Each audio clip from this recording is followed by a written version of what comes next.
The next thing that we have to do is inside cart controller, we have to add two action methods. So right here, we can just copy the cart index, paste it one time. The name, we will change that to apply coupon, and this will be HTTP post. If we go back to our cart index, we have the same name, type is submit, and form method is post. So that looks good. We can also add an action name here. Since this is the same one, it's okay if you don't add that, but I'll add apply coupon. Here we will be getting the cart DTO, so we'll get that in the parameter, and then we have to call the cart service. Inside cart service, we will again have to add apply coupon and remove coupon. So let's do that as well. We'll open up the cart service, interface and implementation. Inside the interface, we will just copy the update cart async, paste it one more time. This one we'll call it apply coupon. In there, if you remember, we need a cart DTO, so that looks good. The next method to remove a coupon only expects a user ID. So here we'll say string user ID and we will call this remove coupon.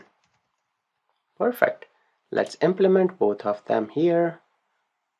We will do implement interface, and let me copy one of the existing posts and paste it in remove coupon. We need to change the method here to remove coupon. Make sure there is no spelling mistake when you type these things, and this will be async. The data to remove coupon will be user ID, and that looks good. Let me copy this for apply coupon. Where is that? Right here.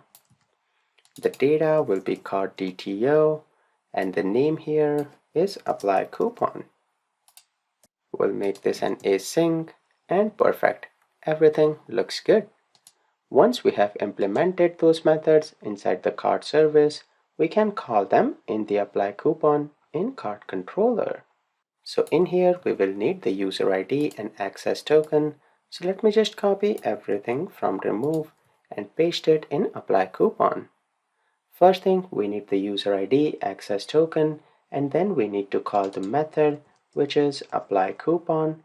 Return type will be response DTO, but here we have to pass the cart DTO. Once we get the response here, we will just redirect back to the cart index.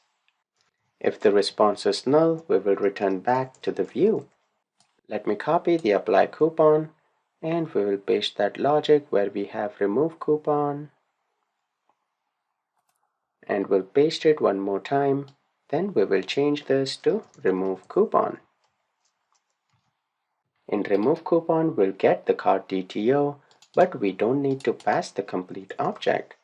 Let me change this to remove coupon, and all that we have to pass is inside cart header, we have the user ID. So great, with this the implementation of cart controller looks good. Let's continue in the next video.